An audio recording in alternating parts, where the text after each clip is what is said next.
নমস্কার বন্ধুরা, আমি সুপ্রিয়া অনেকদিন পর আবার নিয়ে চলে এসেছি তোমাদেরকে আমার রান্নাঘরে।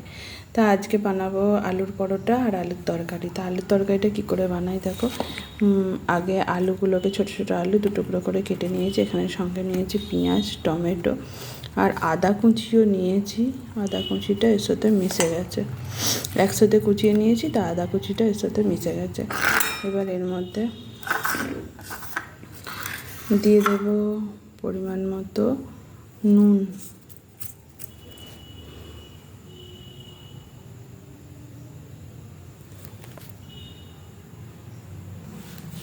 এই দেখো নুন তো দিয়ে দিয়েছি। এবার এর মধ্যে দিয়ে দেবো, সব কৌটো খুলে বসে পড়েছি। এর মধ্যে দিয়ে দেবো, এটা হচ্ছে ধনে, এই যে ধনে গুঁড়ো দিয়ে দিলাম পরিমাণ মতো, জিরে গুঁড়ো দিয়ে দিলাম, হলুদ গুঁড়ো দিয়ে দিলাম, আর দিয়ে দেবো ছাই গরম মশলা, সব দিয়ে দিলাম একসাথে। এবার একটু অল্প করে তেল দেবো আগে।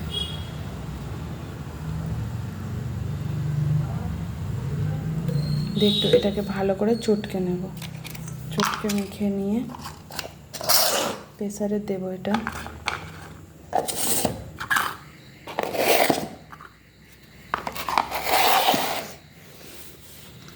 এখানে লঙ্কা দিইনি, লঙ্কাটা ধুয়ে রাখা আছে, আগে চটকে মেখে নিই, তারপরে লঙ্কাটা দিই।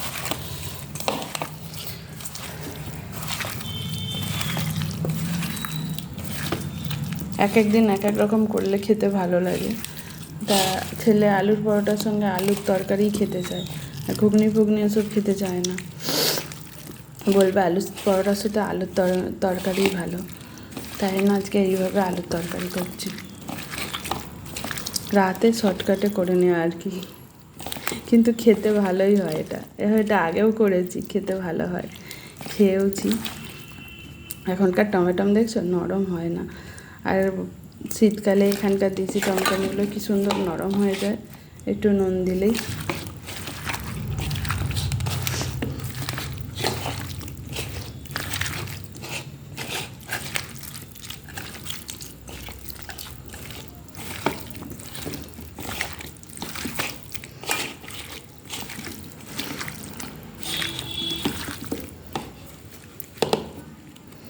দেখো চটকে মেখে নিয়েছি।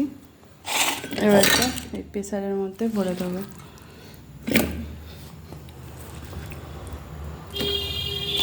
জল ছেড়েছে কি সুন্দর, এই যা পেঁয়াজ টমেটো থেকে নুন দিয়ে চটকেছি তো, জলটা বেরিয়েছে। জলটা সমেত দিয়ে দেবো।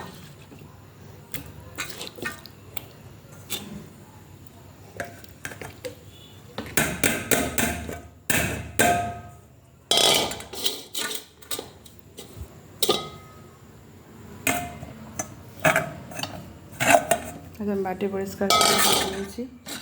এবার এর মধ্যে দিয়ে দেব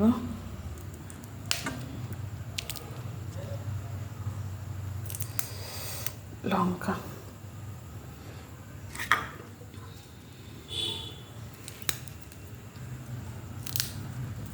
আর একটু লঙ্কা দিয়ে দিলাম, আর দিয়ে দিলাম একটু তেল। তেল তো দিয়ে দিয়েছি। এবার এতে একটু জল দিতে হবে। এই যে বাটিটা ধুয়ে আমি একবারে এই জলটাই এর মধ্যে দিয়ে দিলাম। ব্যাস, এতে আর জল দেবো না। এটা একটু কষা কষা করবো, কষা কষা হলে ভালো লাগবে খেতে। এবার প্রেসারে ঢাকা আটকে সিটি দিয়ে নিই। ব্যাস, আমার আলুর তরকারি রেডি হয়ে যাবে। গ্যাসটা জ্বেলে দিই। এই দেখো প্রেসারে সিটি পড়ুক, এদিকে আমি আলুর পরোটা করার জন্য সব কিছু রেডি করে নিই, তারপর তোমাদের কাছে আসছি আবার। এই যে আজকে আলুর পরোটা করছি, তা আলুর পরোটার জন্য পেঁয়াজ আর লঙ্কা ছোটো ছোটো করে কেটে নিয়েছি, একদম ছোটো ছোটো পাতলা পাতলা করে কেটেছি। এবার এর মধ্যে আলু সেদ্ধটা এই গ্রেটারে গ্রেট করে নেবো। আগে এই যে আলুটা গ্রেট করে নিয়েছি। আলুটা গ্রেট করে নিলে কি হয়, মুখে লাগবে না, দানা দানা নালে শক্ত থাকবে, ভেতরটা মুখে লাগে। তা আলু গ্রেট করে নিয়েছি। এবার এর মধ্যে দিয়ে দেবো পরিমাণ মতো নুন,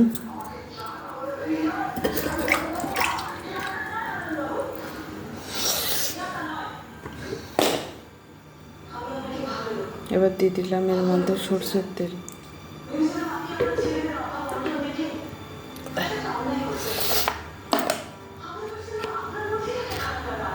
দিয়ে দিলাম জিরে গুঁড়ো এর মধ্যে,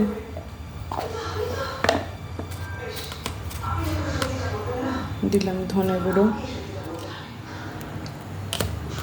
আর এর মধ্যে দিয়ে দিলাম পরিমাণ মতো একটু বিট নুন।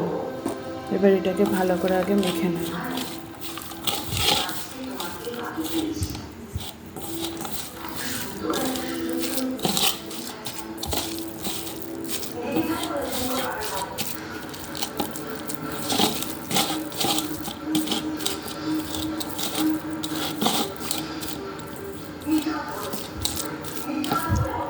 এবার এর মধ্যে এই আটাটা নিয়ে নেব, আটাটা নিয়ে তারপরে দেখাচ্ছি।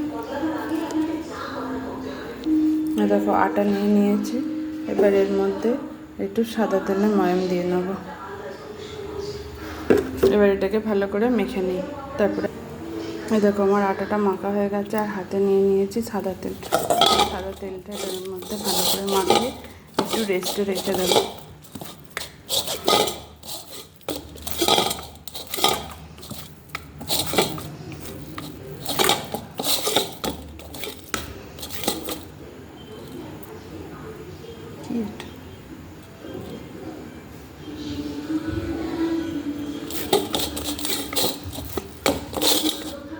রেস্টে রেখে দেবো। এই দেখো বন্ধুরা, একা হাতে করছি, একটু বুঝে নিও। এখানে যে প্রেসারে তরকারিটা বসিয়েছিলাম, তরকারিটা হয়ে গেছে। এই যে রেডি, তুলে নিয়েছি ছেলের জন্য। আর এখানে আলুর পরোটা লেচি কেটে নিয়েছি। এখানে গ্যাস দিলে তাওয়া বসিয়ে দিয়েছি, তাওয়াটা সিমে করে দিলাম, কারণ এটাকে বেলবো। এবার এটাকে বেলে নিই আগে গোল করে, তারপর তোমাদের দেখাচ্ছি এটাকে কীভাবে ভাজি। স্যালো ফ্রাই করবো, ডিপ ফ্রাই নয়। আগে বেলে নিই। এই যে এখন করেই নিয়েছি। এবার এই বেলে চারটি দিয়ে এটাকে বেলে নেব। বেলে নিই, তারপরে আসছে। এই যে দুটো বেলে এখানে তাওয়ায় দিয়ে দিয়েছি।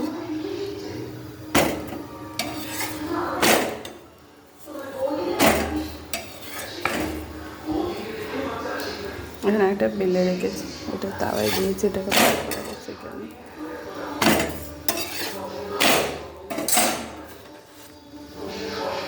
শিখতে হবে।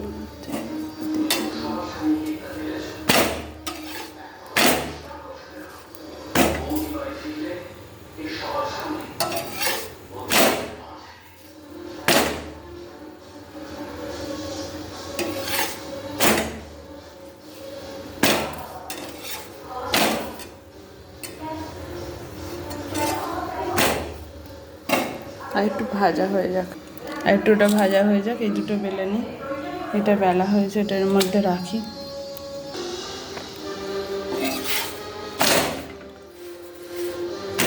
এই দেখো লাল লাল হয়ে গেছে। এবার দেবো এর মধ্যে তেল। তিনটে একসাথে দিয়ে দিয়েছি,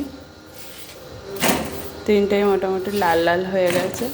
এবার এর মধ্যে তেলটা দেবো।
দেখো লাল লাল হয়ে গেছে, লাল লাল করে ভাজা হয়ে গেছে।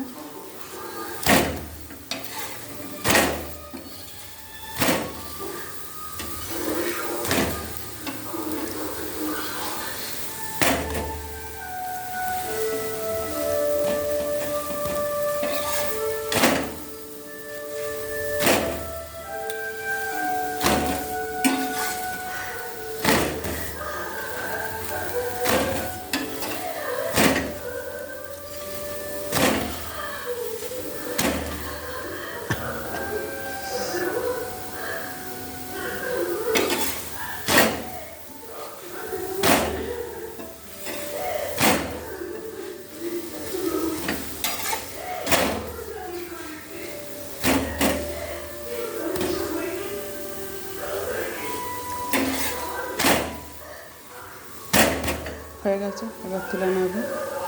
ছেলেকে ডেকে নিই।